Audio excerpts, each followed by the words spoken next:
right, greetings to the world, Mr. B. All right, so Akwaba, Akwaba, welcome to Ghana. You've been here. Today is your fifth day. Fifth day, yeah. Yeah. Feels like I've been here forever. Loved all of it. Had a really good time. Got to leave tonight, and I really don't want to go. Why? I just feel welcome here. I feel safe. Like I don't know. I've never been in a place where it was only black people. Okay. So the reflection of seeing yourself constantly disarms you. Like I don't have to have on armor. Like it's just, I don't know. It's like a mental shift. Mental shift for you. That I didn't. That was easy. I didn't have to do nothing. It's just I'm in an environment to where it just feels safer. Yeah. So wow, that's powerful. So we met in Oakland about 8 years ago or so, 9 years ago. So I always invited you to Ghana from the day I met you. You met me.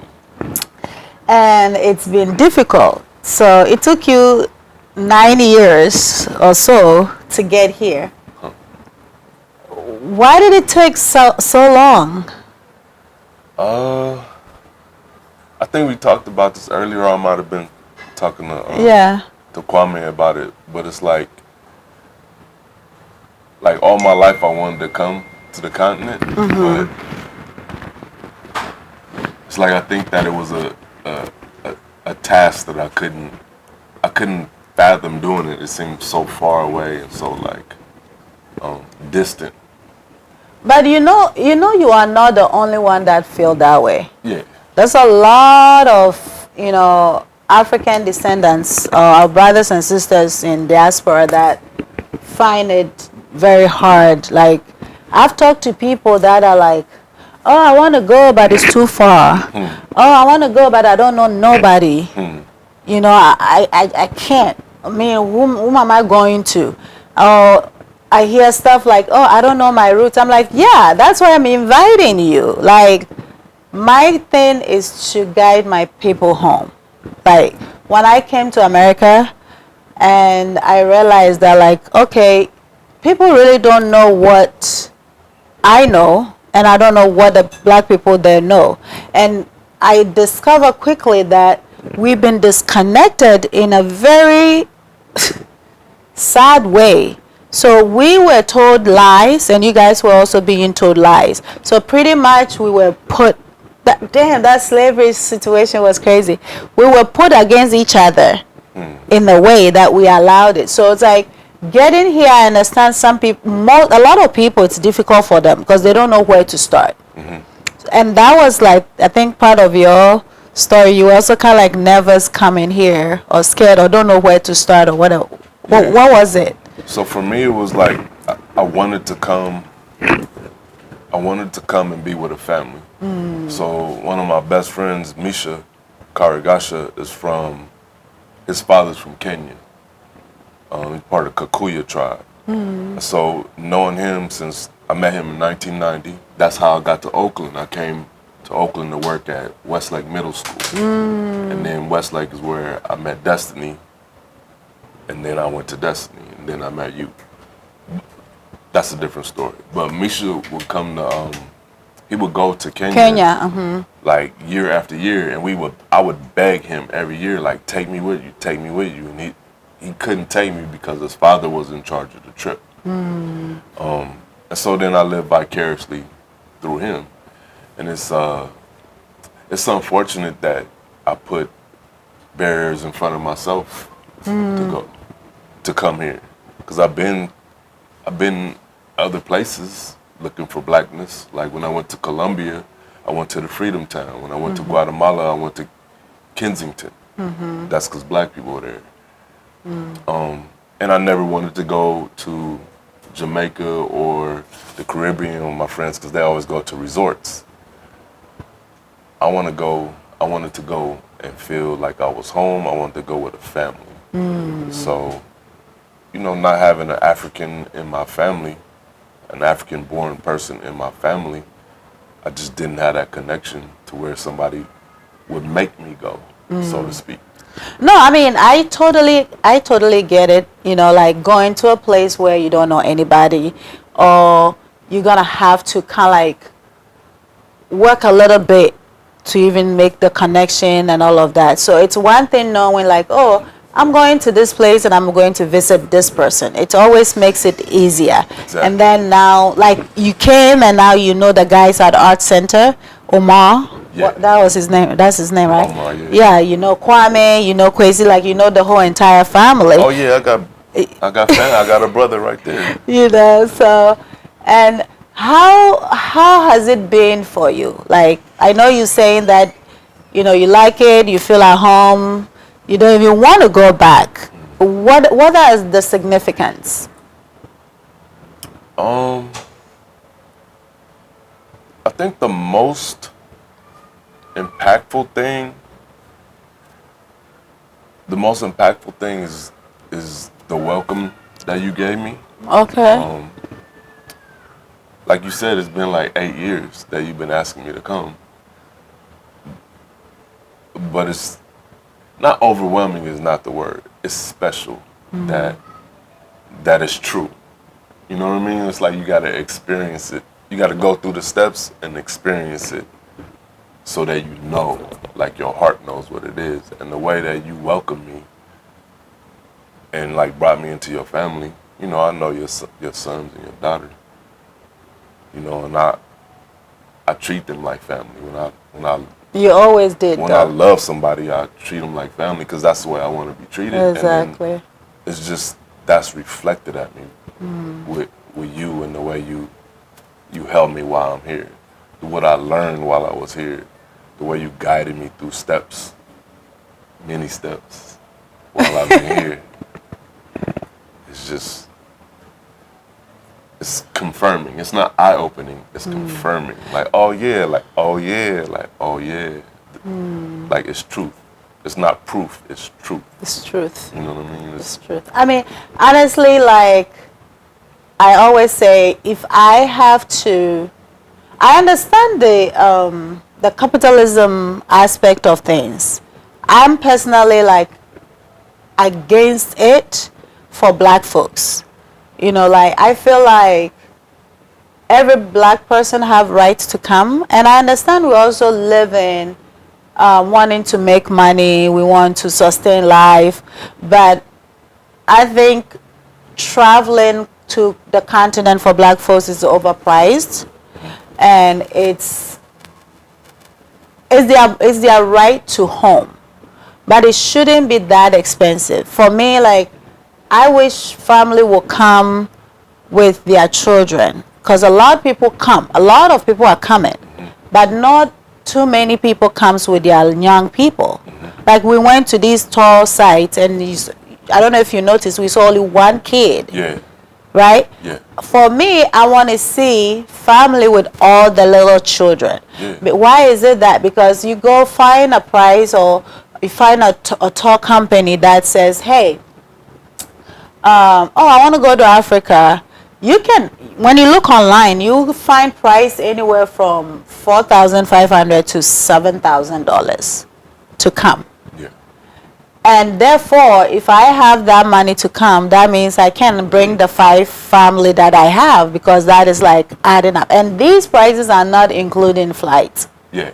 So when you add flight to it, then that's like, okay, I have to go by myself, right? So you came and you saw that we have the healing home that I'm putting up.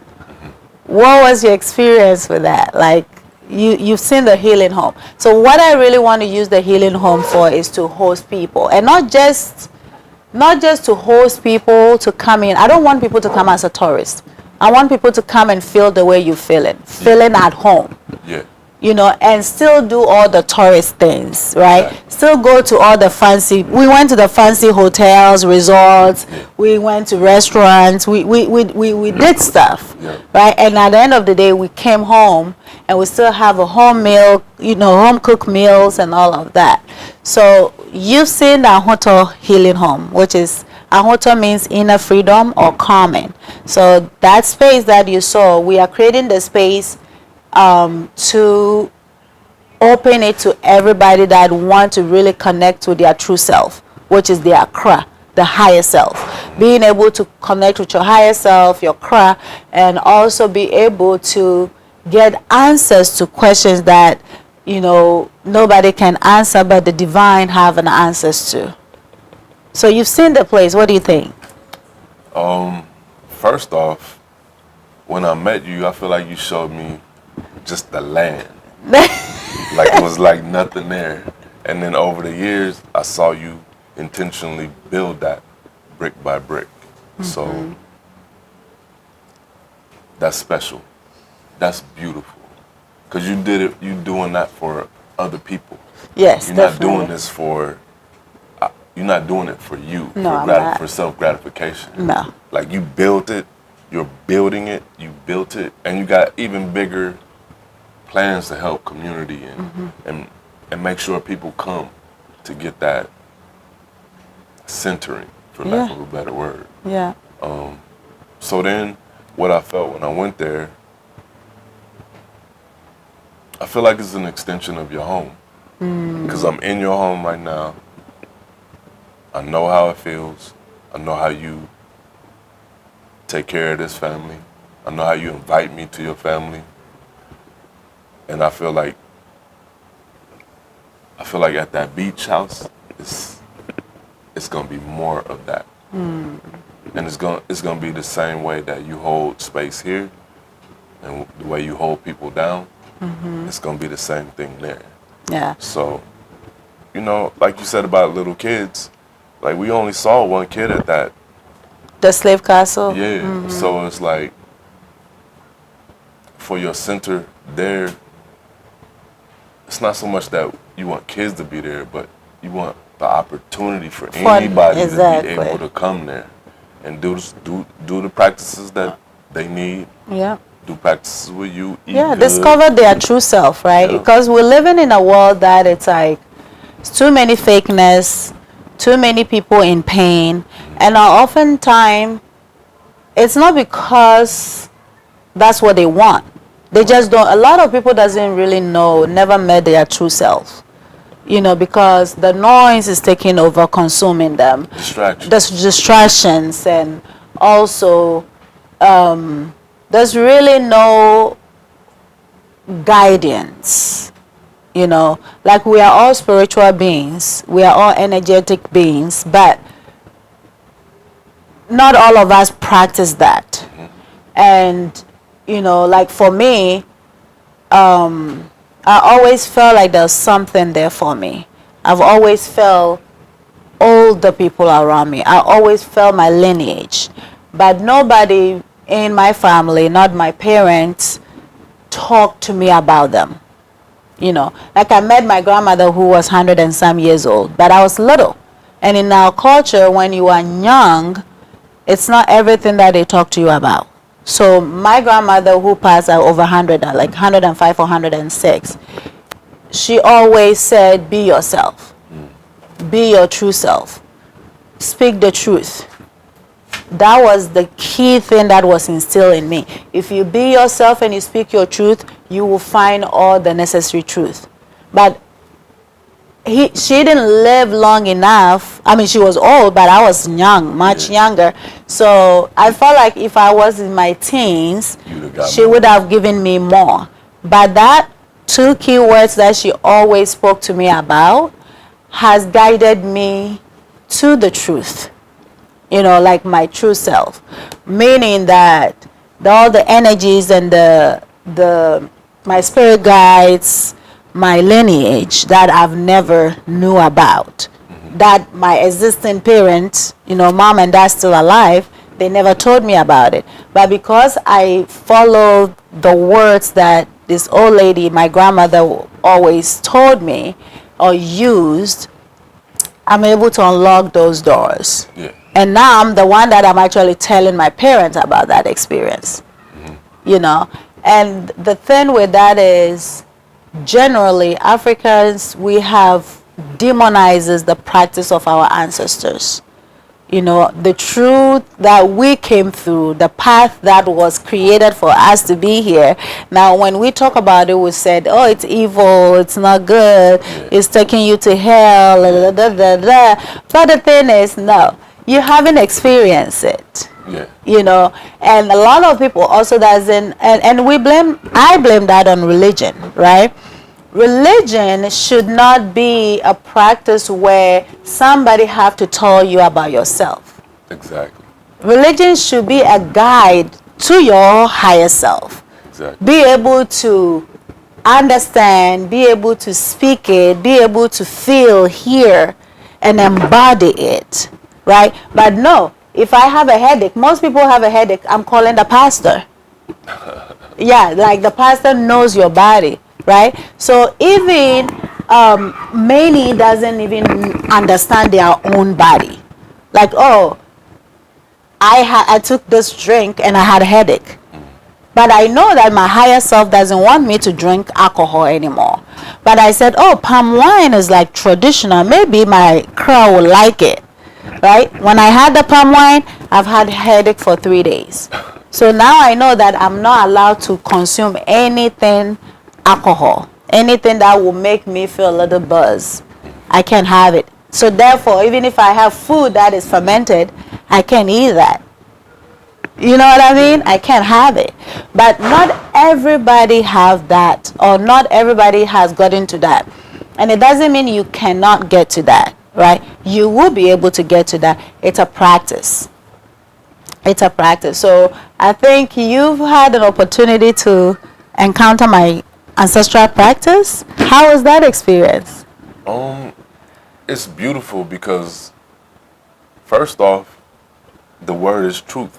Like that's what I received. It sounds like we're getting the title for your trip. The truth. The truth. The truth. Well, we're gonna use that in English. We're gonna figure out whatever word it is for y'all. Yeah, the truth.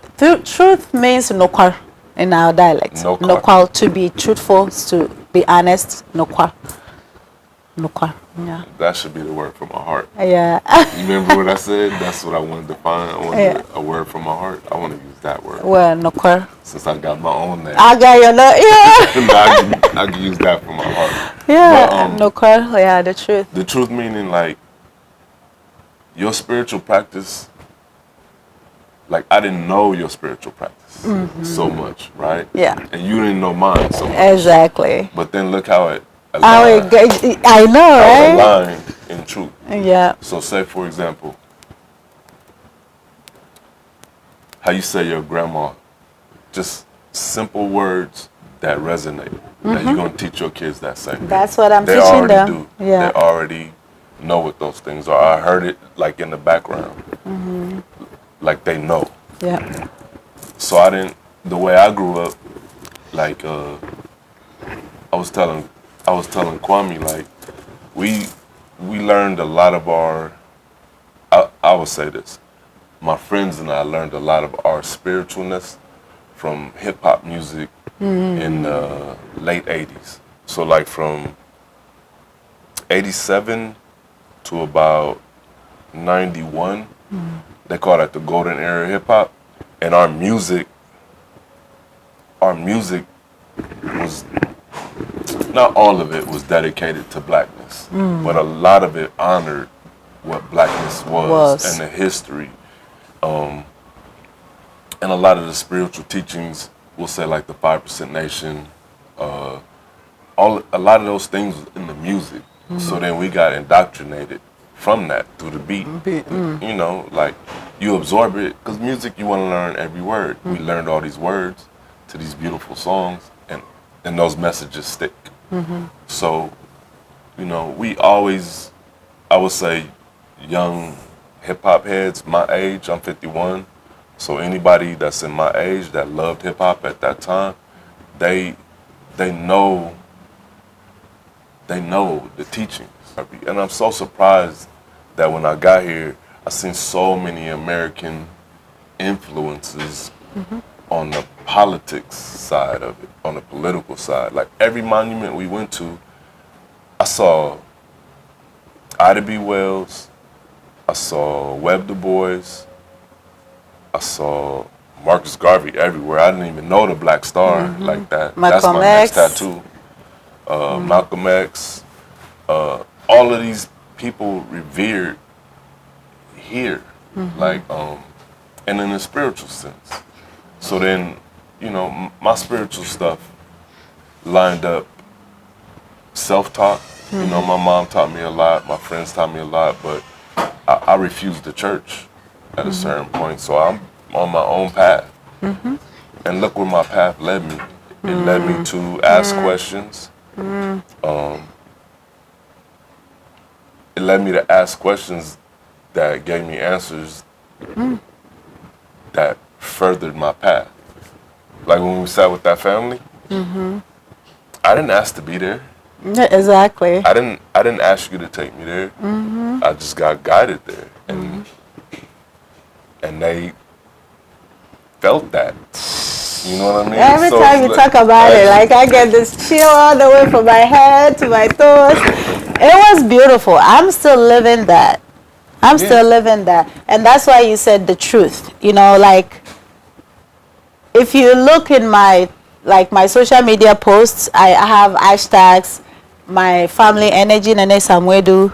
I have Nana Obofi, which you met, you know, the energy that you met. And then I hashtag my ancestors, my truth. You know, so it's like you kept saying my truth. Corey, have you seen that? Yeah, so I kept saying my truth. And it is my truth because I have felt that from infancy. I felt the energy from infancy. But I never knew where it was. So this is why when I meet my brothers and sisters in diaspora, when I meet African Americans, I always tell them, like, I have this thing that I'm like, you got to go home. And I teach them little things. Like, I show them little things like, you should do this, you should do that. And if I have to tell you my own personal journey into getting to the energies and how beautiful they've been, they've guided me all my life. And then I go to the family house and all these practice, all the things I've been collecting were there. You know? And I hear the voices. I speak back. I ask questions. But I never knew it was like to that. Certain things my kids do, it's actually more than what I was doing as a child.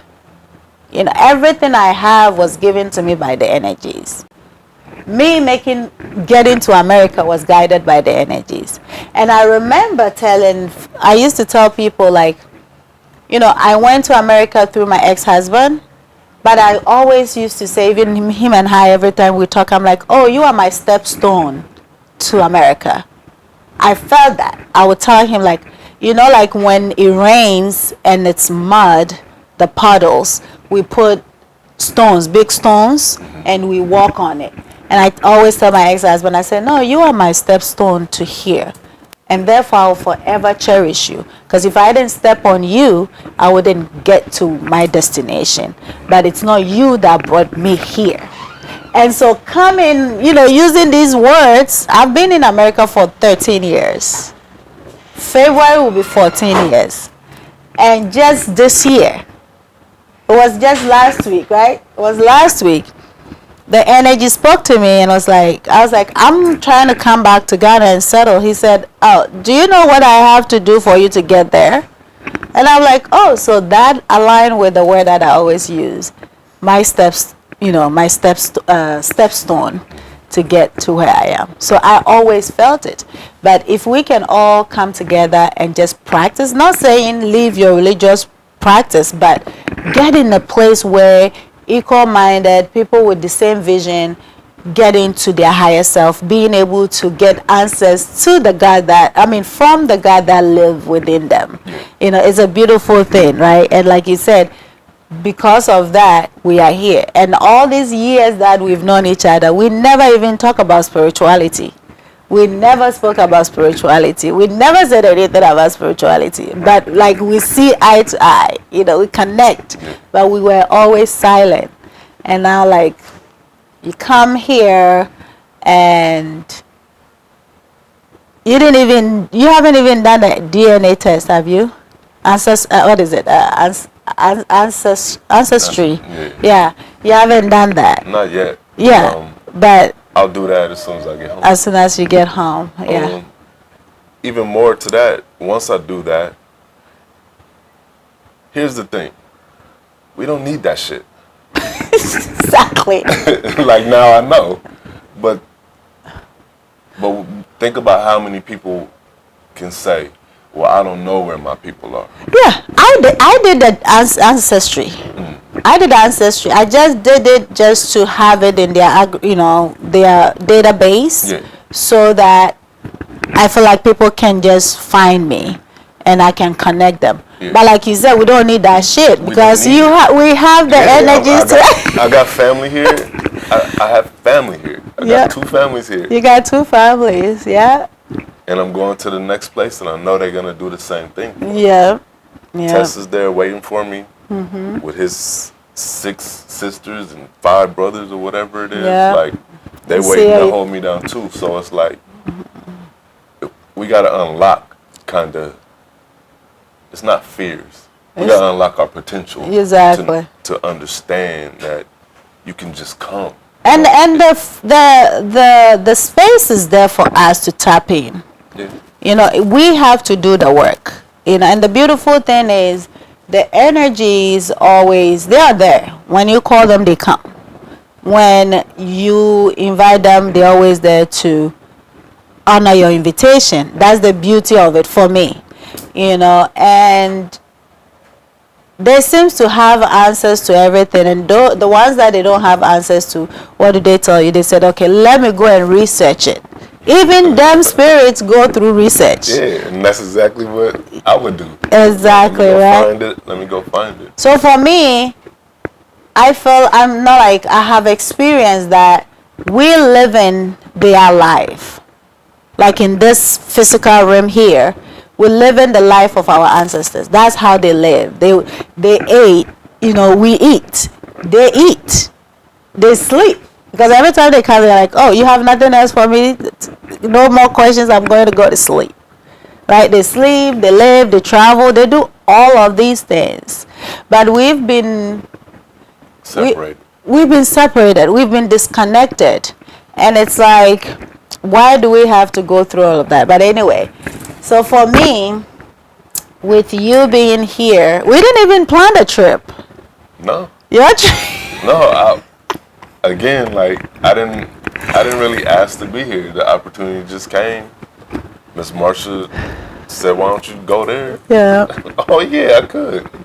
And yeah, you were like, "I'm coming." This is how you say, a stepping stone, like you said. Exactly. It's just a stepping stone for me to get more. Yeah. You know, so. Yeah, and then the beautiful thing is we have what it takes to get more. Like you said, we don't need the DNA and all of that. Not necessarily. Not necessarily. It's already locked in with melanin. Exactly. I think my job, after being here, after just coming here, my job is to explain to anybody whose mind was locked like mine, like, no, you can go. Just go. I'll take you. Like, tell kids. Everybody if anybody from America ever came to Africa, the first thing they should do when they get home is start telling their family and the youngest people in their family, like, I gotta take you, or here goes, put this in the bank, start putting $10 on it every week. Don't let money stop you from going. Exactly. Don't let your earnings stop you. Exactly. You can save up and go in 5 years. You can save up and go in 2 years. Yeah. And I mean, definitely, like, that's what I want our hotel space to be. You know, like, I want it to be a place where it's like, okay, you just take the space and take a person that will guide you around.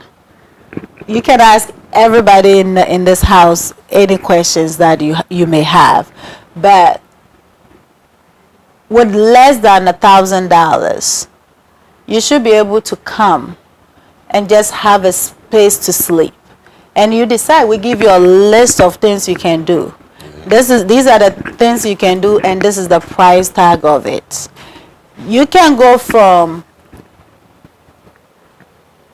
what, $5 to $50 or $500. It's your choice. Choose from that range and decide on what you want to spend. That's one thing that I would love for people to do. So that, like we get up and like, oh, I'm going to Hawaii. You should be able to get up and say, oh, I'm going to Ghana. Exactly. Yeah, I'm going to Ghana for a week. I'm going to Ghana for a month. I'm going to Ghana for 2 months. In fact, I'm just going to switch to virtual job, and I'm going to Ghana for 6 months. I'll be back. Yeah. So that you can really live your truth. Like what you come here to see and the history that we're being told, it's like they don't align. When you come and you find the truth, and when you connect to the energies, you actually discover even more truth. And it's like, if you have time to really sit and do the work and investigate and do the research with the energies, there's so many that will unfold, and it's not just Africans in diaspora. Africans here, we are struggling and we are suffering because we are not living our truth. We are not. So imagine you have a parent, like we human, right? When we disrespect our parents, how do they feel? Right? They feel disappointed, they feel disrespected, they feel hurt. And they leave you alone. Right? More so, we speaking against those who came before our parents came, before we came. Your people are calling their grandparents witch. I'm not saying there's no witchcraft. There is witchcraft. I believe in witchcraft. I love witchcraft. Right? But everything, just like everything has two sides, that also have a good side and the evil side. Oh, we are not going to honor our ancestors because it's demonic. So we just leave them alone. But here you are, you have somebody who is willing to work for you spiritually, but you are neglecting them for you to live. So everything is happening and everything is going wrong for you. Then you got to go to the church or go to the pastor and say, oh, pastor, this is not happening good. But pastor never pray for you for free. Right? You are suffering. So what if we switch it and we take the money that we give a pastor and we go back to our roots? Go back to our family homes that are like, breaking down, looking ugly, and we abandon these, places and say, hey, look, Nananom, I'm sorry, I've been disobedient, I've been disrespectful, forgive me. Allow me to know the truth. Show me the truth, right? We wouldn't go to other people to question or ask questions about our truth. So it's both ways. We Africans from the continent and those in diaspora, we all need to do our work. Like a lot of people come here and they go through the naming ceremonies, they get their name and they take it home. What is next? What is that? But you have been given a name that you were supposed to be given, which is now the name for your heart, right? And we're going to keep it like that. Nobody needs to know about it. But now we have what it takes to ask more questions. Right? When we went to the family house, they were like, oh, who is that person? 400 plus years? Those people don't know. We don't know. But the energies know. And we can go back and ask them more questions like, so who is this old lady or who is this old man, and who was the first child they birthed and the second child and who is the last one, and they know all of it. They have all this information, but we have to do the work. Yeah. Right? And it's not going to take a day. It took how many years for us to get here? 400 years, right? So if we can start from somewhere, we continue, the generation will come and do what? Also continue. And I feel like through that, we'll get back to where we used to be. But if we don't do anything, we're just going to have to keep going in circle. Well, you doing the work, and you built a home for people to do that work in also.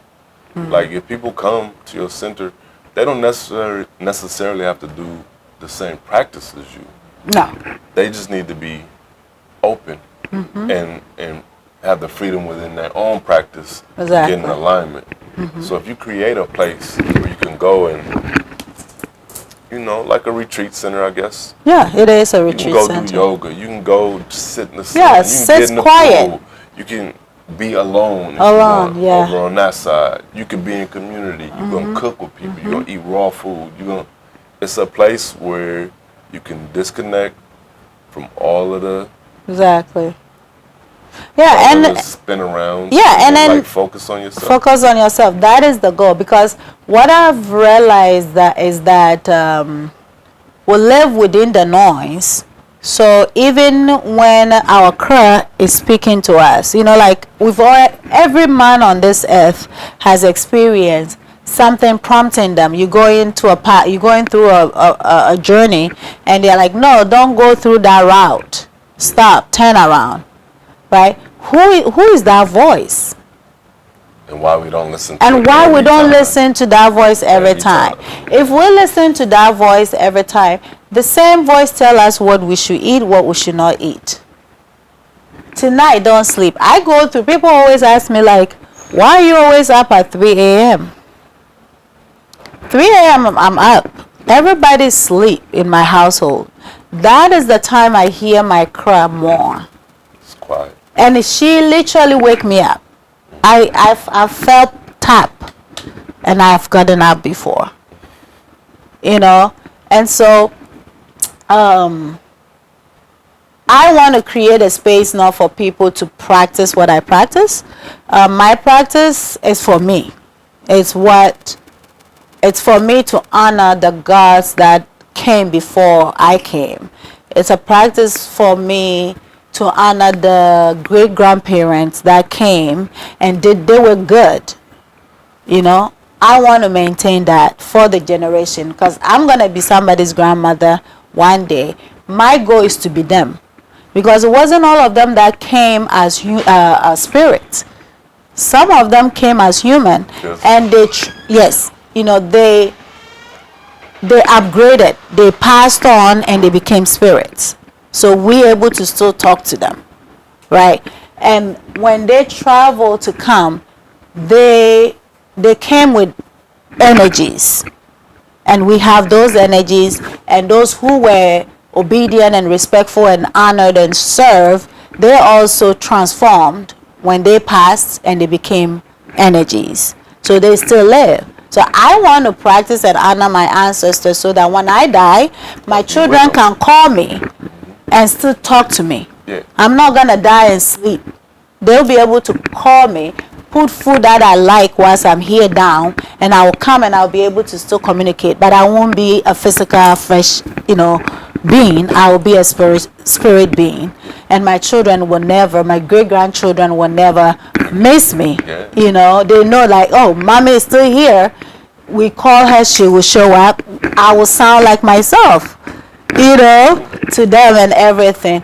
Somebody is probably watching and gonna think like, you out of your mind. You know what? Hey, if you can experience a drop of what I'm experiencing or what we are experiencing, you won't be struggling in this life. And if people got in alignment, if a person has a spiritual practice, and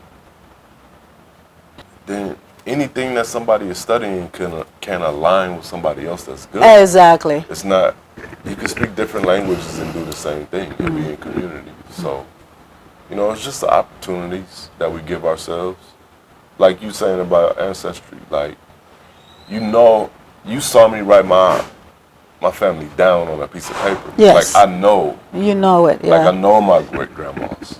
I know, you know, I know our matriarch. Mm-hmm. And I went to our gravesite, and I, you know, I prayed in my own way, or I paid homage in my own way. And just having that, my own personal practice, and honoring my ancestors. Look where you are, exactly. So then yeah, and there's no difference. It's a different practice. It's just like we like different things, but then the source is connect if it's the truth. And that's what I feel like it happens with your journey. Yeah. Like, you know, the source connected. And it's not a thing that clicks. It's not like, oh, I get it. It wasn't like that. It was like, oh, yeah. Yeah, this is it. It's confirmed. It's confirmed. The truth. The truth. Yeah. And that feels good. And people should strive for that. Yeah. Like, why are you going to be working all day, every day, and not be trying to get to the truth? The truth, right. Yeah. I enjoy. So what will you say about Ghana? Like, yeah, we let's shift away from our spiritual aspects, you know. So basically when you come, we just, for me though, I want all my guests to experience their truth. You know, yeah, right now part of it is it's fashion. It's many people in this country knows that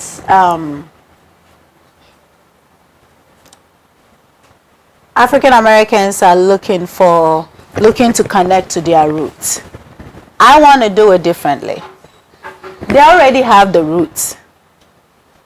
You have the roots. It's a matter of tapping into it.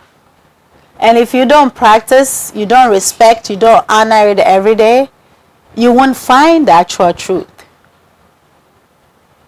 You know, whether it's like connecting back to the continent or knowing the exact family you come from, you have to practice it. It has to be your lifestyle so that your ancestors can come through and give you those messages. So you can kind of like have the downloads and then come and look for the truth. What is it? I had this. What is the truth, right? You know, just like you had questions and your questions were answered. It's not like you don't know the answers. You knew the answers. You wanted to confirm, you know, and you got your confirmation. Yeah. And what you do with it is up to you. If you don't continue to do the work, then all that you just did is like what? Is waste. But it won't be waste. It's always going to be with you. Yeah. You're always going to know. Yeah. It's a matter of making time to continue. So I'm saying this to say that no matter what it is, you have to make the time so that you can build onto it. You know, like people are coming and like, oh, let's go here, let's do the naming ceremony, let's make it pretty, let's wrap you with. No, I don't fancy all that. Before we can do all of that, let's find out who you are. Let's get you to really connect to your craft. And even if you don't have it, let's just activate it. You know, many of us are going around looking for our third eye to open, and we're looking for things that are like, it's all already in here. Nothing is external. Everything is within. But in order for you to tap into what is within, you have to have that quiet moment. You have to have that silent. You have to have that intimate time with yourself. And once you do that, you will get the answers. Yeah. And that is what Fawohodze Healing Home is for. It's a home for any and everyone who really want to encounter their truth. And so me, I'm happy that you have actually come and connect your truth to your actual truth. Yeah. And I'm happy that you've lived your truth and you've allowed your truth to guide you to this point, and now you're like going to motivate and encourage everybody else that you know to come. And definitely it's not going to be one way path. It's like come and experience it for yourself. They may come in groups. They're all going to have their own experience. And that is what I want to encourage for people to come. And I tell people, don't just get up and move to Ghana. I don't encourage nobody to do that. No, don't just get up and move. Come visit. Get used to coming. Yeah. Learn through that path and prepare yourself for it. And if you really want to, move, ask the questions. Like I ask myself, I know I don't want to live here. I know I don't want to live in America. I don't want to live anywhere. I want to have access to everywhere that I want to go. If I get up this morning, I want to go to Kenya. I'm getting on a flight to go to Kenya. But it's not free. I can't walk there. So I have to what? I have to sustain life to be able to do that. So, yeah, and it's like, okay, I have started life in America. Let me slowly transition and be able to live both lives so that I can have access to the world. And then I was like, I know that's what I want, but I also asked for confirmation. And I was like, what are you doing? That doesn't make sense. What you have been thinking about do make sense, so go with that. Yeah. It's like, it wasn't like I didn't know. I know, but I wanted a confirmation. I feel the same way because, like, when I met Tess, he was like, yo, you should come to Ethiopia. Like, come to Hawassa. He's like, I got a farm there. I'm like, oh, that's dope. And then next time, getting to know him and building with him, he was like, yo. I was like, can I buy land there? He was like, yeah. You could buy land right next to my farm. Basically, you buy the land, I put coffee on it, and then that ups the value on the land. And in my head, that's like such a easy thing to help somebody do. Exactly. Like you have your center. That's it. It's easy. It's easily accessible. Mm-hmm.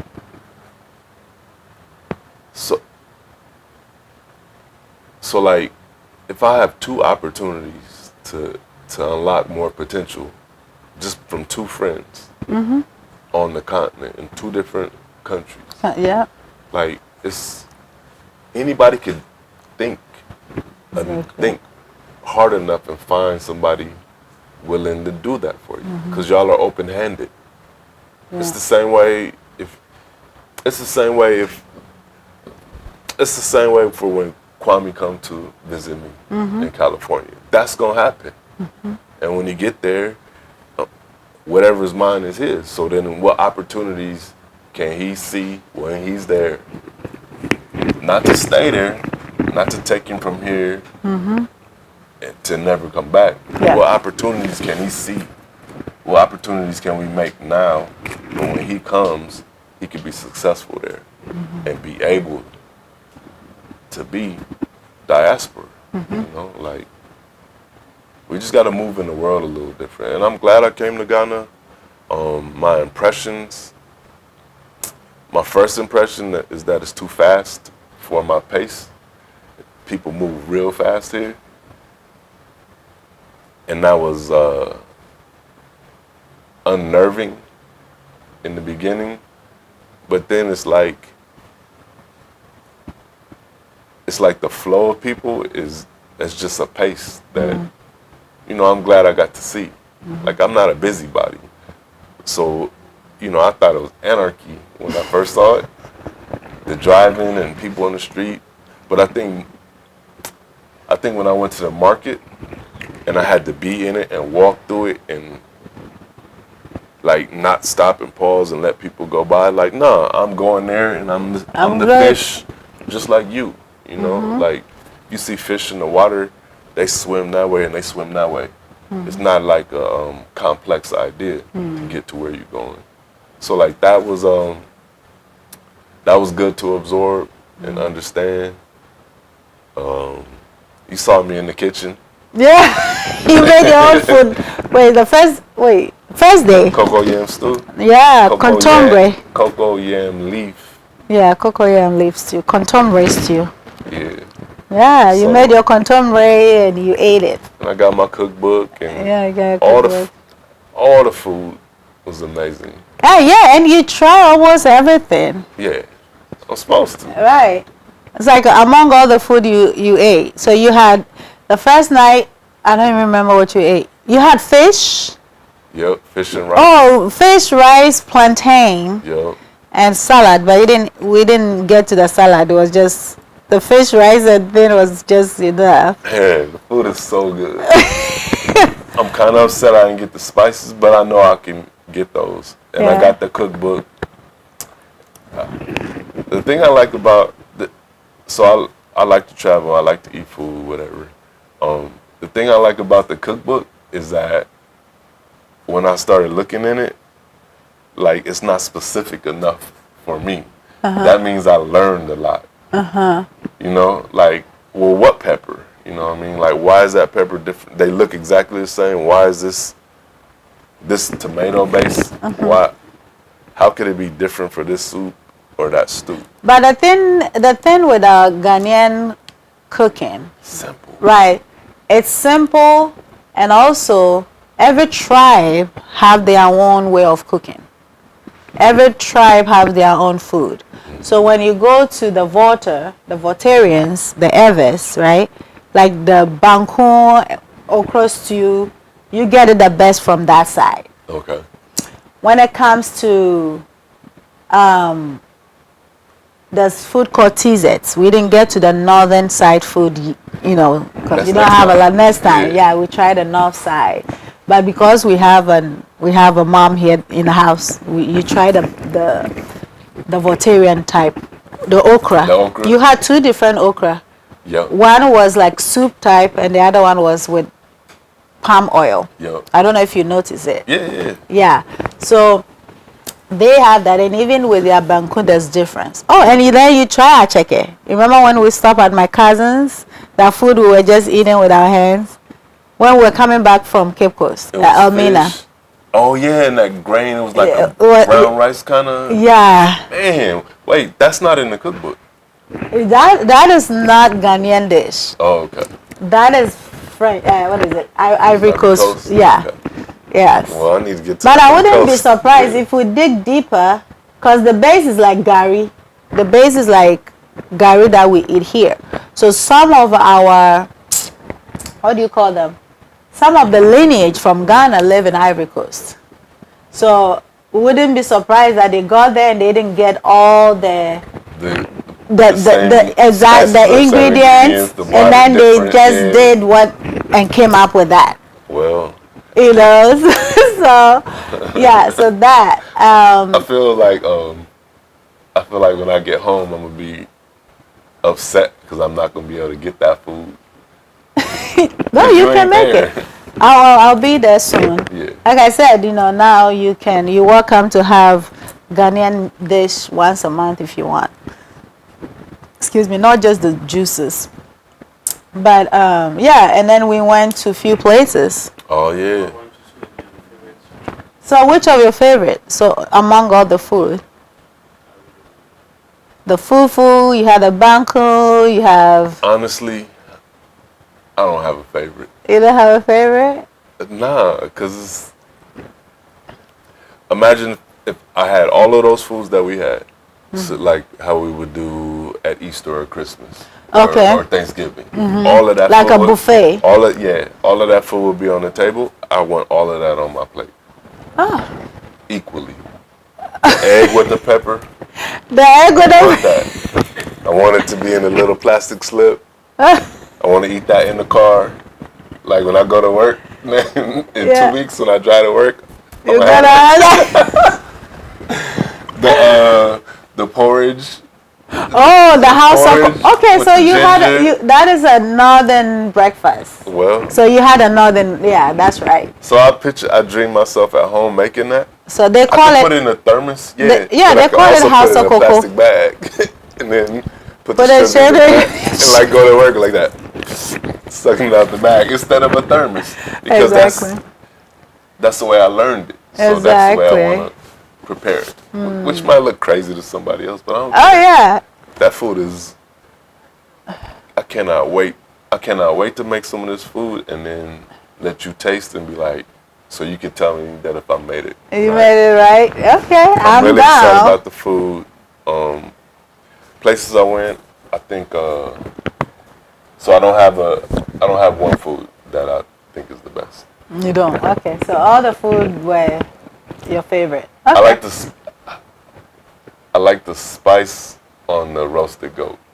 I think that's the most intriguing. The goats, the roasted, the barbecue. What is it? The suya. Yeah.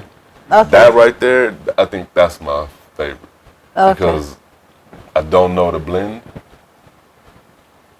and I couldn't buy it. I couldn't like get my hands on it while I was here. Maybe you guys should go to Tesco Market and try to find some seasoning and stuff for him to take. Yeah, not too far from here. We'll do that on the way to the airport. No, you go and do that, and then you come and pack up, freshen up, and then you go. That's exciting. Yeah. All right, so that I would say that's probably the one thing that I wish that I had the most to take home. Okay. That spice. We'll get you that. Because I know I could put that on fish too. You can put it on fish, yeah. Man, that's good. Yeah. And as far as places that I went, it was real nice to go to the plaza to see the Black Star. Okay, the Independence Square. They call it what? What is the new name? No, they said they call Black Star Square. Okay. That's that was real special to go to, because Marcus Garvey is like my number one teacher. I would say the of black political leaders, he's the one that resonated with me the most when I learned about Pan-Africanism and like learning about myself and like a person that was able to articulate like your black is beautiful. Like for somebody to, I get choked up. For somebody to make a flag for us and make us like a nation is, I thought that was just American.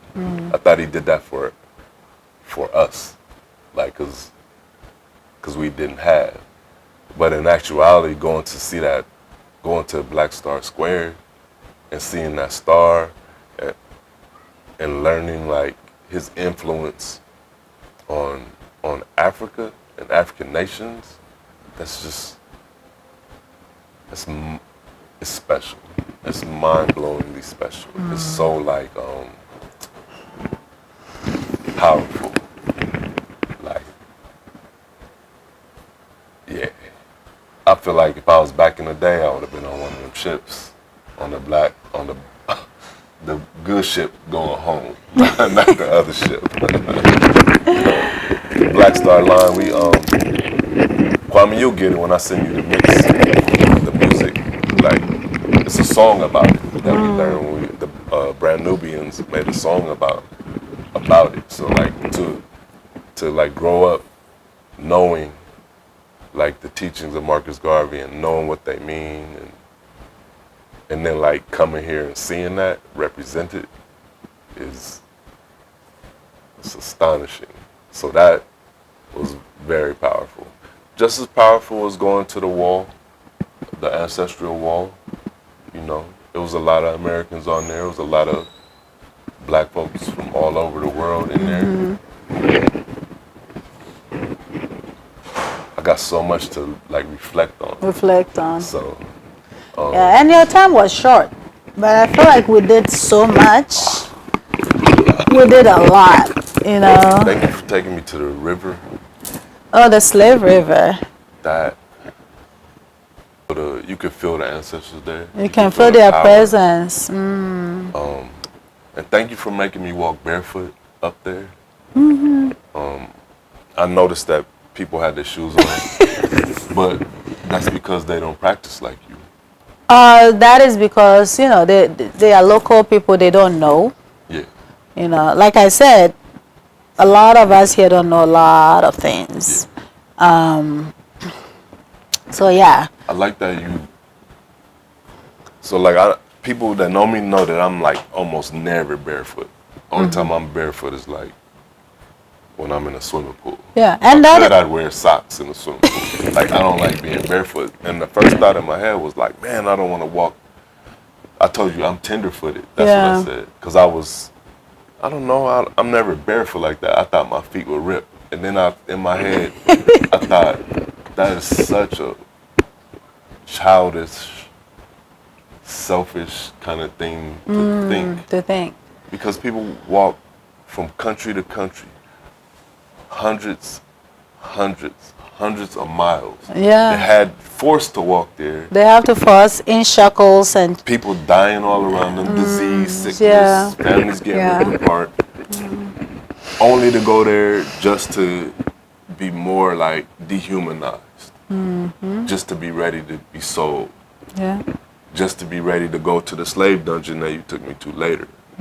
Like, so then that went through my head, like, man, I almost complained about like walking this. You know, I didn't know how far it was. Yeah, it wasn't. I didn't want to It take one wasn't step far. without shoes. Yeah. You remember I said my Yeah, dad yeah, don't ever not have no shoes on? yeah. My dad learned that in Vietnam. When I was little, he made us sleep with our shoes like this by our bed. So that anything happened, you roll out of bed and your feet go right into your shoes. So like just thinking in like my context of like having to walk barefoot and then like doing that, walking that little barefoot and feeling every step, like it made me feel the sense of my ancestors. Ancestors. Not walking with me, but just walking in that path. Their path.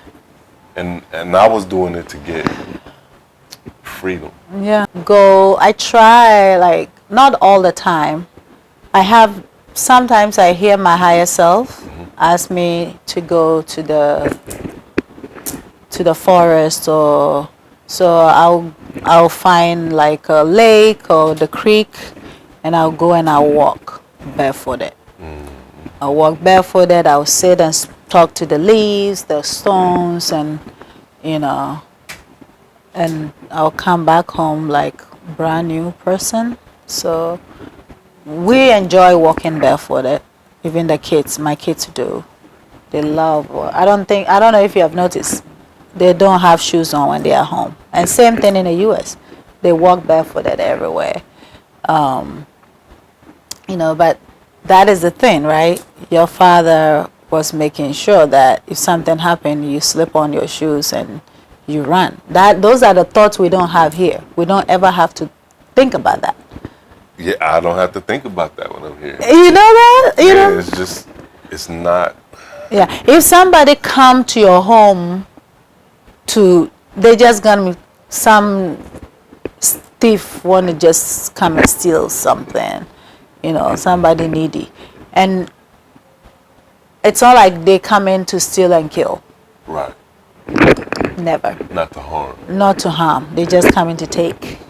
Because they want it. They need it. They want it, they need it, whatever. Yeah, But in cases where like you hear that, oh, they went in there and they killed someone, it's a cases where like, oh, the person, you saw them and you know them, and even that, it get deeper than that, but the news never gets you to why it happens. They just want to say it so we, the ones here, can be scared. More fear. More fearful. But those of us who are aligned and in connection to the dark and the brighter spaces, we know the truth. Yeah. We know what happens. So you go on and spread your false news and allow people to be fearful, but it doesn't scare me. Because I know that, like, that's not my way of getting out. I felt no fear here. No fear at all. I feel like if I ended up somewhere separated from y'all, I wouldn't even have to be scared at that point. Yeah. Like, people approach you, they I've speak never to felt you. like that. Yeah. I've never had that feeling before. You know, of safety. a lot Except of in my own house, I would say. My own house when I'm alone. When you're alone. With like all the bolts Lock. closed. Yeah. Like, We that's leave the doors open. Yeah, that's the only time I feel safe. I feel safe here. Yeah. Yeah. So you feel safe in Ghana? Physically safe, Safe, and spiritually safe. Yeah, that's wonderful. That's good to know. You know, it's funny. I walk when, except the time change, but I would like to walk early morning. I walk like 5 miles with my dog Daisy. And so, I'm in the street of Oakland like 4:45 a.m. I'm walking, me and the dog, right? And people always like, oh, you're not scared? No, I'm not. Because when I'm walking, I feel other people with me that you don't see. So, I don't know if you heard about that.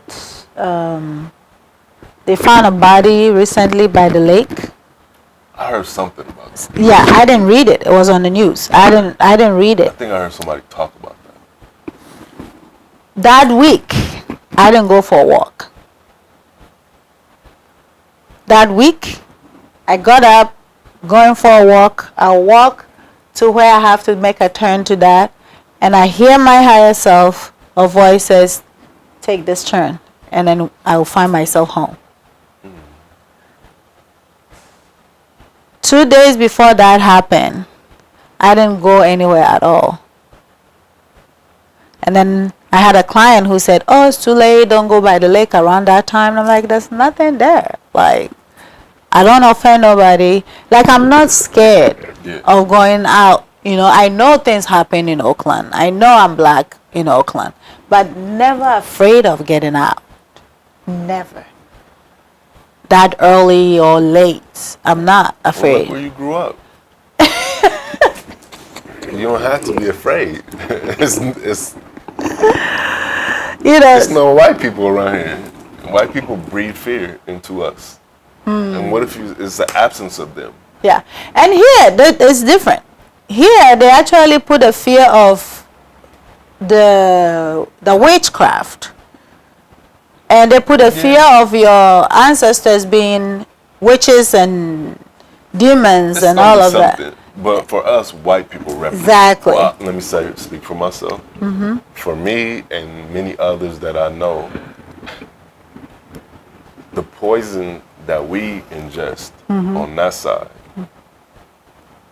come through the systems that are created to oppress us. And the oppressor is represented by white men. Exactly. So if I'm in a place where there's no white men, I don't have to wear my armor.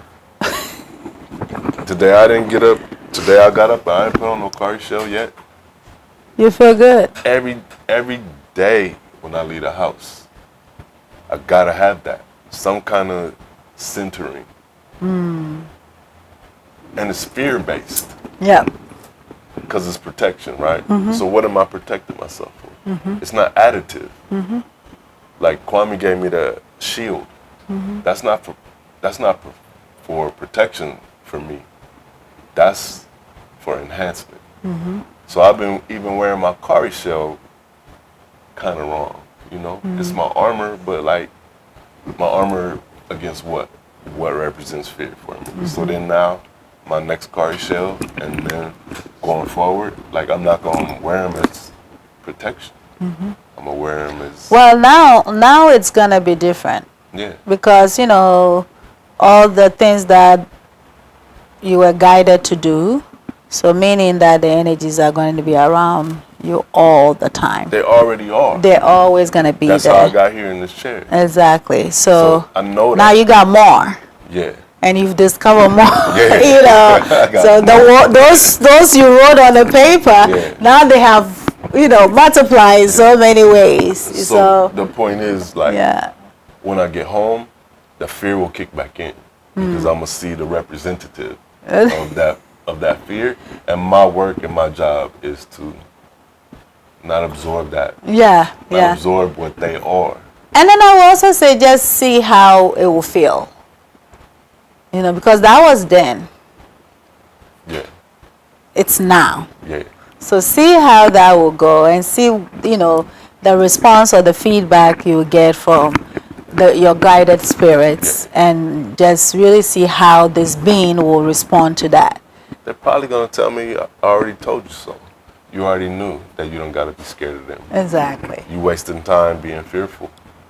Go inside and build to get rid of that fear. Yeah.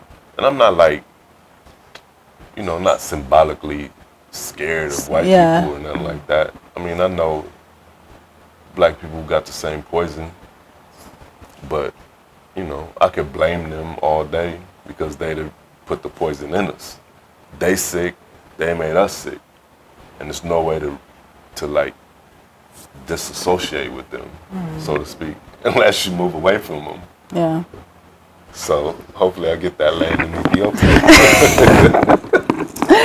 So that lead me to my question, like, you see yourself coming back to Ghana? Yes, I see myself coming back. I see myself as an avenue for other people to come. My job now is to not drag people, to encourage people. Yeah, not to convince, but to encourage them. When they ask me, how was your trip, blah, blah, blah, tell me all about it, I'll tell you this, you should go. You can ask me questions, you already know the answers. Oh, shit, that's like at the ancestors. Yeah, you ask a question, you already know. Right. Like you said, why you ask me that? You live in what your ancestors supposed to do. Yeah. They're supposed to tell you what it is. So if somebody asked me how it was Ghana, it was beautiful. Well, why don't you go? Yeah, you should go. You should go. Go visit my family. Shouldn't listen to me. Go firsthand. Yeah. I got a family, you can go. You don't have what's your excuse. And you don't have to break the bank to go. No. You're making it affordable. Oh, yeah. And you making it a home. Yeah. What you say, like the catching place. Yeah. That's what I'm gonna tell people when I get home. You should go. Don't believe what I'm talking about. Exactly. Go have your own experience. I'm only gonna tell you a little bit. That's because like one thing that I did notice is that whenever somebody said I'm going to Africa, then I always said, bring me this, bring me this, bring me this. Like it wasn't obtainable for me to go. So if I get a little piece, you connect. Then I'm connected more. But no, just go. You already, if you asking about what it is, and you can go, and now you making it affordable. Opportunities, and you experience safety. Yeah. And like encouragement to be your higher self. Yeah, I get it now. Yeah. Every time somebody went to Africa, I said, bring me back something. And before I came, I specifically didn't tell many people that I was coming because I know they would have asked me to bring them something back. Because I know how it felt when I heard somebody yeah. So now when I get back, it's to tell people, you want to get from Africa? You want to get from Ghana? You want to get from Accra? Go get it yourself. Here's my gift to you. Here go $100. Yeah, go to Africa. Go. Yeah. That's the gift. That's beautiful. I mean, I got the Sankofas. Yeah. I got the post. I got a mask for my friend. Like, I went shopping in the market. Yeah. But the gift is me explaining to you that you should go. Yeah. This is and go here. Yeah. This is a way to go. This is Miss Cynthia. These are my cousins over there now. That's my family that will adopt you the same way they adopt you. That's the gift that I'm going to give. Yeah. And that's because of you working hard. Oh. No, I mean it's definitely my dream. It's my dream. It's my dream. I want to build this to where, let's say, if I come home and stay for 3 months, 6 months at a time, I'm just here receiving people. Or even if I'm not here, people are able to just come. And it's not going to be any different. It's going to be the same whether I'm here or not, because, the team knows what to do. And they actually do more than I do, honestly. If I wasn't here, they would do so much and they would tell you, don't tell me. It's your secret. They also have their own special way of making you feel special. Not in a bad way. I know that all their intentions are correct, because they support my dream, and we're all in it together. But my dream is to get as many of my brothers and sisters in America home, and not just come as a tourist though, but come to be home and be with yourself. Come and be with you. Come and discover you if you have not yet discovered who you are. And if you know who you are, come and, maximize it, in a way that you can become a God one day to your generation after you, So I'm just going to create that quiet, sacred space for people to just get up, said, oh, I'm so stressed out. This job is stressing me out. Okay. And therefore, I want to go to Ghana. Go.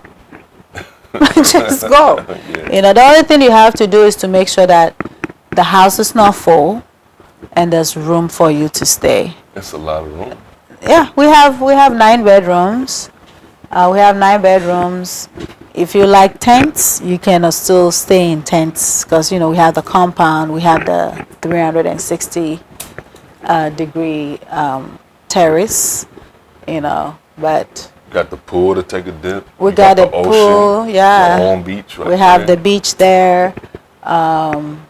If you want to do, some sort of rituals, we know the right places for you to go and get your, get your messages so that you can get the necessary rituals.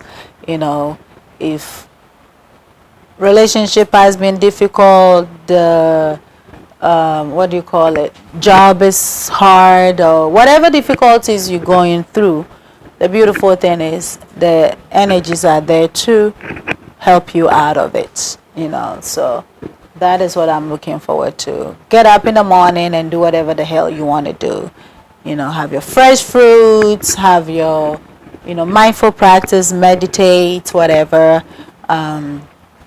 I'm hoping to set up a couples club so that, couples local or foreign can just meet and be with themselves so that they can strengthen their families. So You're doing a good job. I just, And you've been working hard. You've been working hard on that since I met you. It's my dream. I've been seeing you build that year after year, brick after brick after brick. It's amazing. Okay. So for me, I'm just so proud of you for just making the move. And I love that we didn't plan it, because that's how it should be.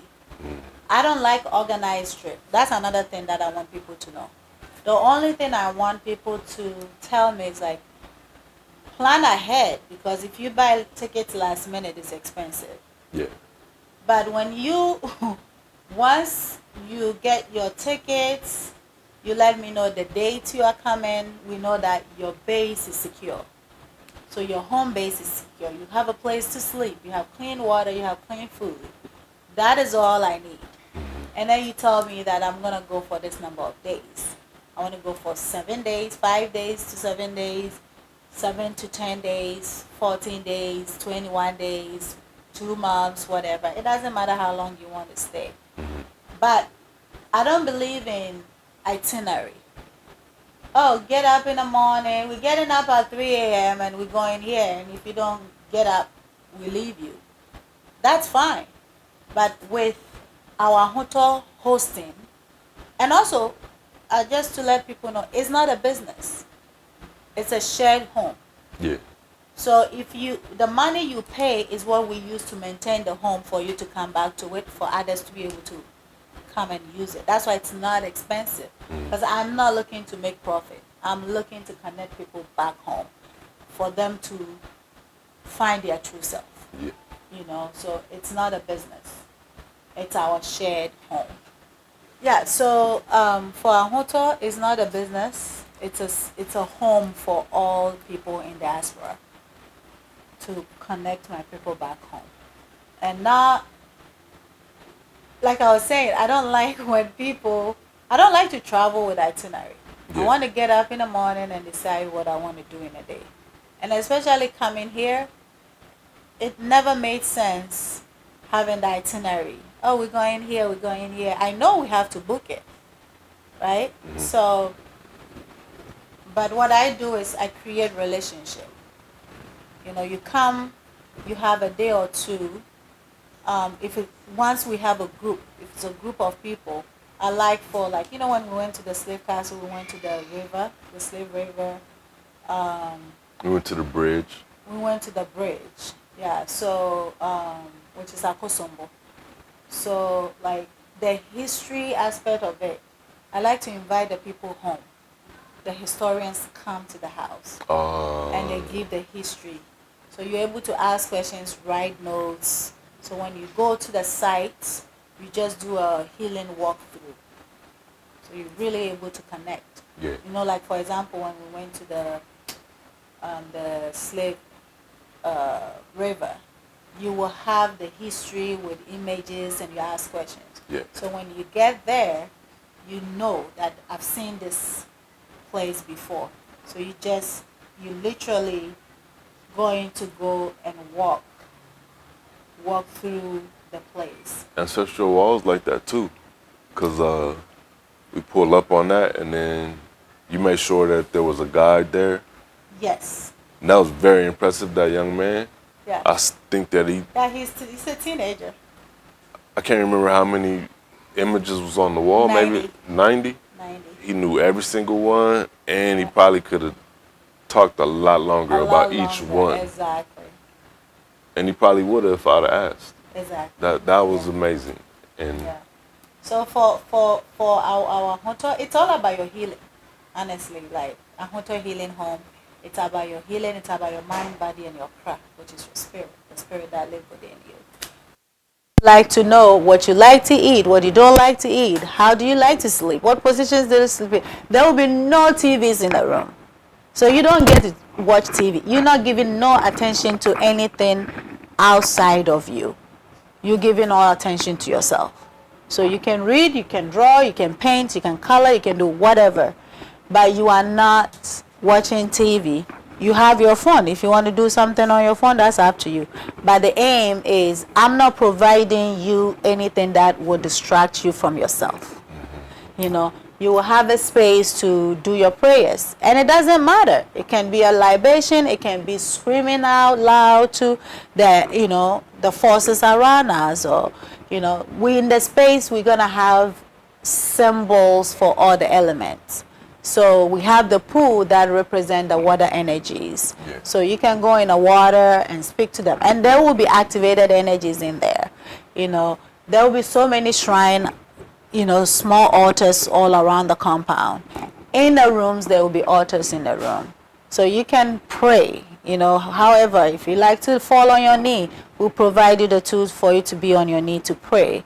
If you like to pour libation, there will be a libation ancestral honoring kit in the room. So when you get up, you can pour your libation, So that's how we will have a fire energy there. You can go sit next to the fire. You can wake up in the middle of the night. You just have to let us know this is what you want to do. So the air energy, the earth energy, we have symbolisms for all of that in a compound. But Ahoto is straight up a space for any physical being to go to connect with their spiritual aspect of them. So I could feel it when I was there. you can feel it when you, oh, that's beautiful. That's good to know. And encourage people to get up in the morning, go for a long walk, talk to yourself, journal, eat right. We are looking not to serve meat in the house, but we will see how it goes. It doesn't mean that you can't bring the meat in to eat it, but we will not cook it Right. in the house. But we'll see how that goes. Like I said, everything we're doing, we get the response and the answers from the energies. So, but for me, my goal is for, because we eat all day, every day. Yeah. So you come to the house and you aim to eat raw for the period of time that you are there. So if you are there for a week, for that week you eat raw. If you're there for a month, the first week you eat raw. After that, you can probably eat whatever you want. But your first entry, all you have is going to be raw. That's good. That's good practice. And it's also a space that we're creating. I think right now about 95%, Kwame, right? 95% of the stuff we build the place with is made in Ghana. And most of our furnitures are going to be handmade, local made. So we're also trying to use the space to support local artists. And what else? Yeah, we want to make it an eco-friendly environment. So when power goes out, you're not going to have generator. I don't want generator in the house. But we're looking to eventually have a solar so we can use the solar energies. But for now, I just don't want that. So we want to maintain the space as eco-friendly space, and so on and so forth. So we're still building. We're still, we haven't lived there yet. So we're trying to we want to encourage more. So, and also we want people that come and stay. So if you have any skill that you can contribute to the house, it's also welcome. If you're an artist or you have an idea, we allow people to plant something. So you can plant something, a tree to represent your ancestors.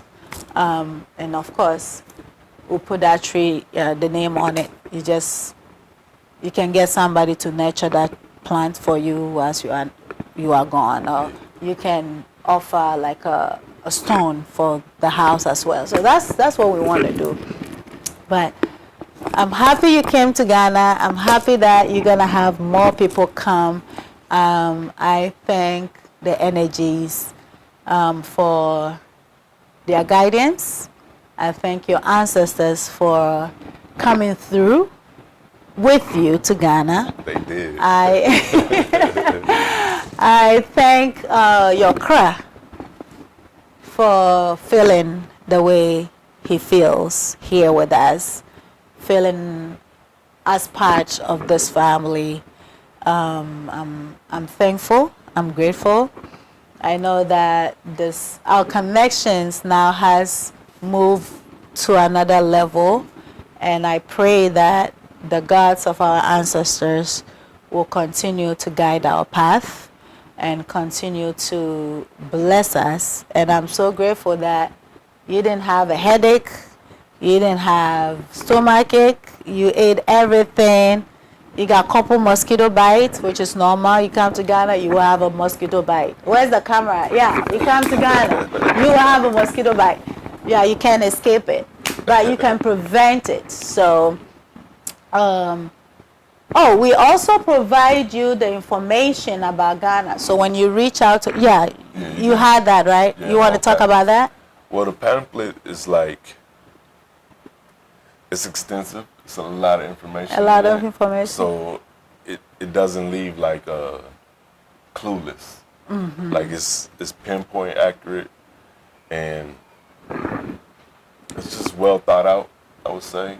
I remember when I talked to you on the phone, the question that I had was answered in there. Yeah, okay. But then it wasn't that I doubted it. It was just the time frame that I was leaving for the visa. Okay. So that, you already had that information in the packet. Mm-hmm. But my thing was, I wanted to confirm. Yeah. Which I shouldn't have worried about because you already had told me. Yeah, and also the thing is, if anybody that will call to stay with us in a hotel, mm-hmm. We'll give you that pamphlet, but also you have orientation. Yeah. So we'll meet and talk about it. But in your case, we didn't have the time. Right. You thought of coming to Ghana within a week, you were in Ghana. That was dope. But anybody that want to stay with us, we do ask that you plan ahead, minimum 6 months, 3 months. We can go through that. But 6 months planning, 6 to 9 months will be good. 1 year is even better because you're able to find cheaper flights to come. And prepared. And prepared. And we can plan your meals, we can plan your activities, we can plan your your healing journey for you. We can help, not for you, we can help you organize those things so that everything can move smooth. And once we put it all together, remember, I don't restrict anybody. Let's say we have plans to go to the Slave River today. You wake up in the morning and your car said we are not going nowhere. You don't have to go nowhere.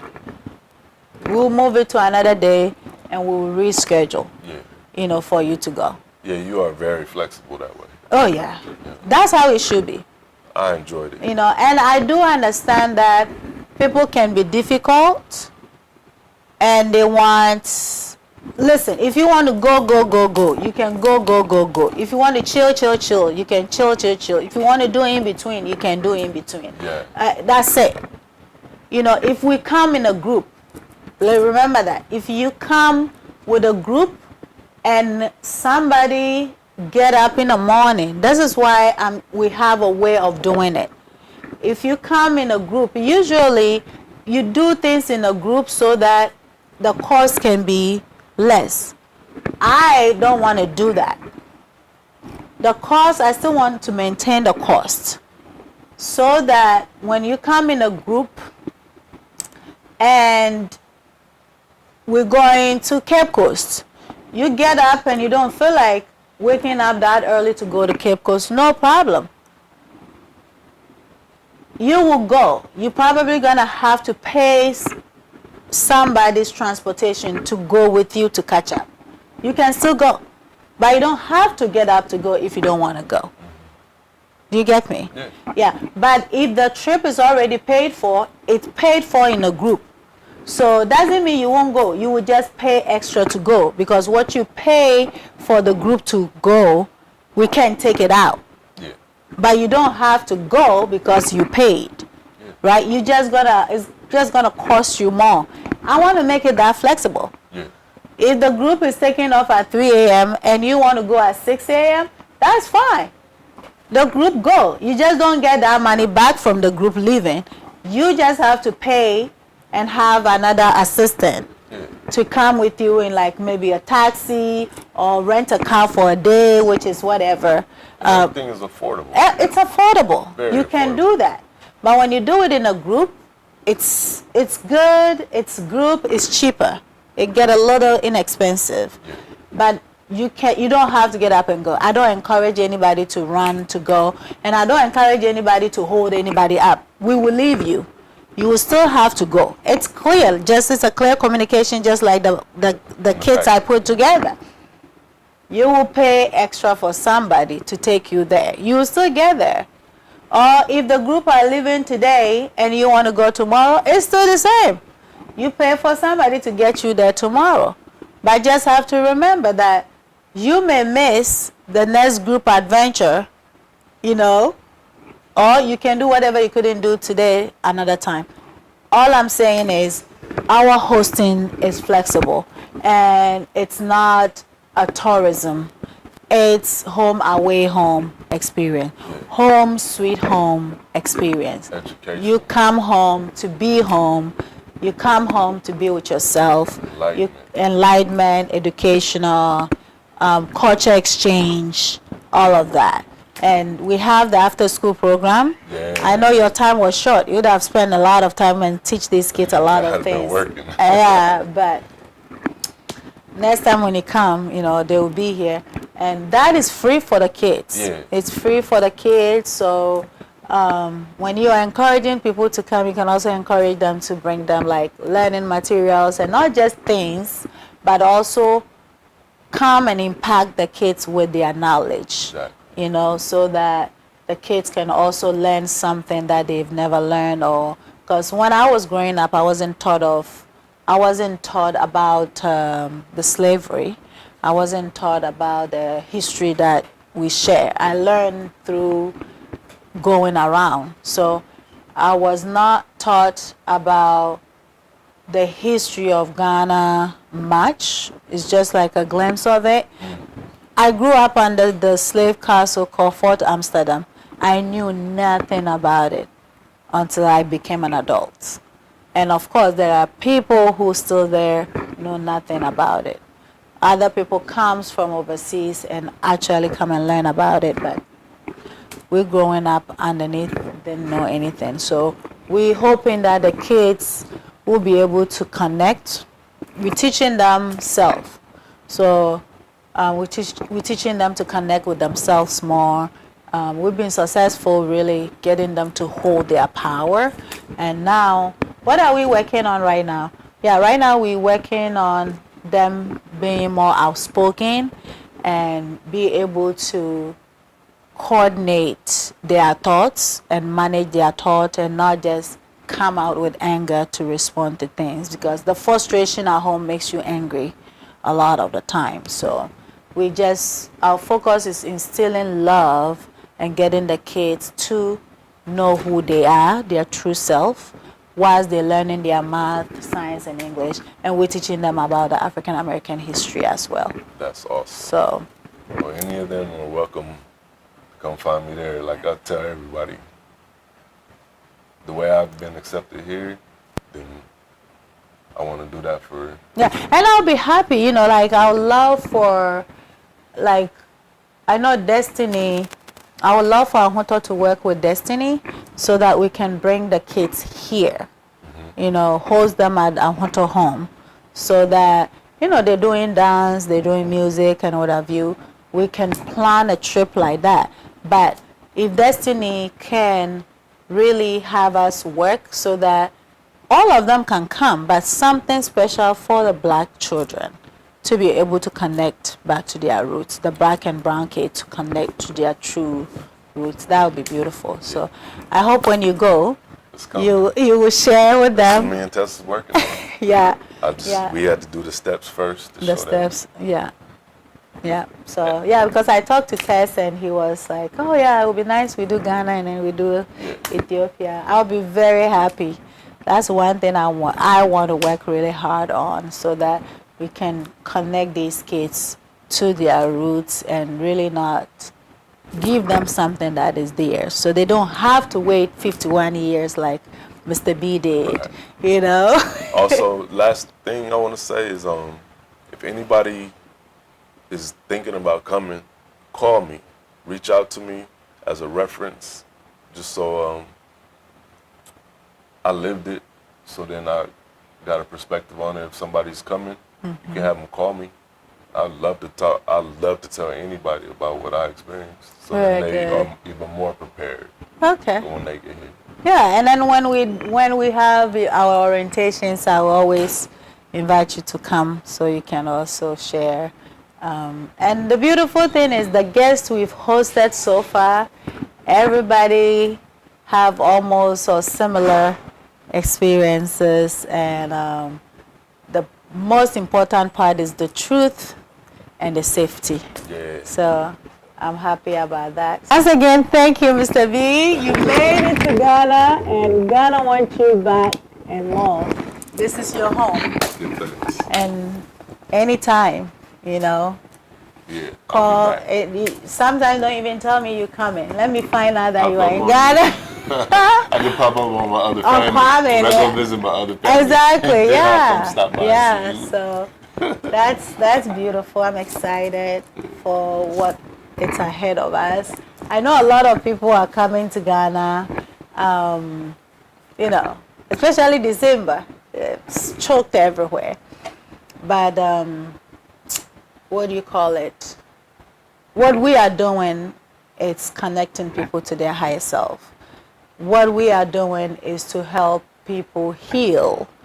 What we are doing is to get people from the conditioning to discover more about themselves, and so that they can live longer you know, like you were told, you will live till the time that the Creator gave you. Yeah. So hopefully that we can get a group of people that will live to the time that the Creator gave them, so that no sicknesses messes with them and stuff like that. So that's another part of our hosting. You know, if you are interested in herbalism, we'll teach you.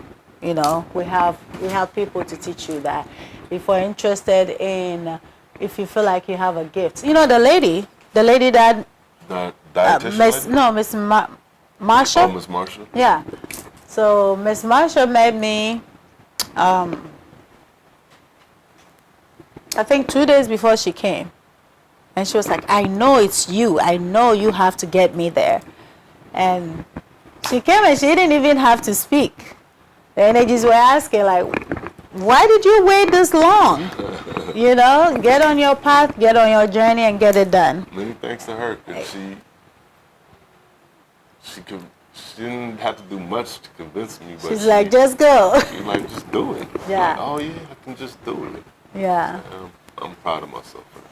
Yeah, so just like that, you know, if you really want to discover yourself, if you want to find out if there is a energy that really is seeking your attention through your Ahoto healing journey, you'll be able to discover all of that.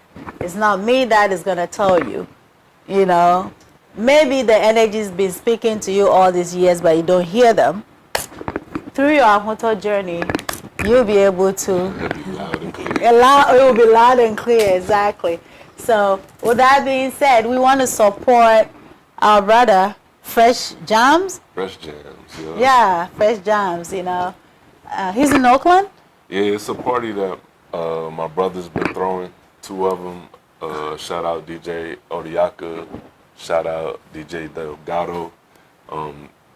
It basically started at Westlake. It was a party for the teachers, Okay. for the teaching community, and it just grew and grew and grew. I got on it late, about 7 years ago, Oh, but they've been doing it for many years. many years. Okay, right. So, So the koozie travels with people, and then if you have a good travel experience, you put the koozie in the place you've been.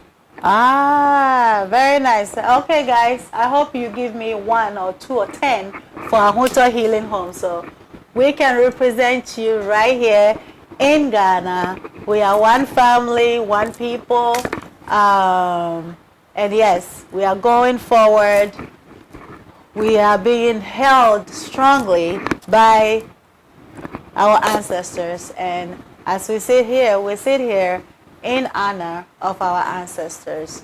We invite you into a space of no judgment, no criticism, a space just to be your true self, connect with your true self, and support your true self so that you can support the family and the community that you live in. That is the goal, that is the purpose. So all of us, we should say thank you to Mr. B, and we appreciate you coming, and I hope that all your dreams come true. I pray that your journey back home, well, back to Ethiopia, from here to Ethiopia back to Oakland, and when you touch your feet back on the soils of Oakland, things don't be the same. Your upgrades manifest when you get back through the work you do, the wonderful work you've always done, making the children feel safe, because my children feel safe when they are with you, through your family, and hopefully we look forward to host family reunion for your entire family. Oh, that would be amazing. In our hotel. So we look forward to that. So let them know that we want them here, For sure. because their family need them. They want to see them. So For sure. thank you once again. Thank you for having me. Yeah, we're happy. All right, y'all. All right. Bye. Peace and blessings to you all. Be safe.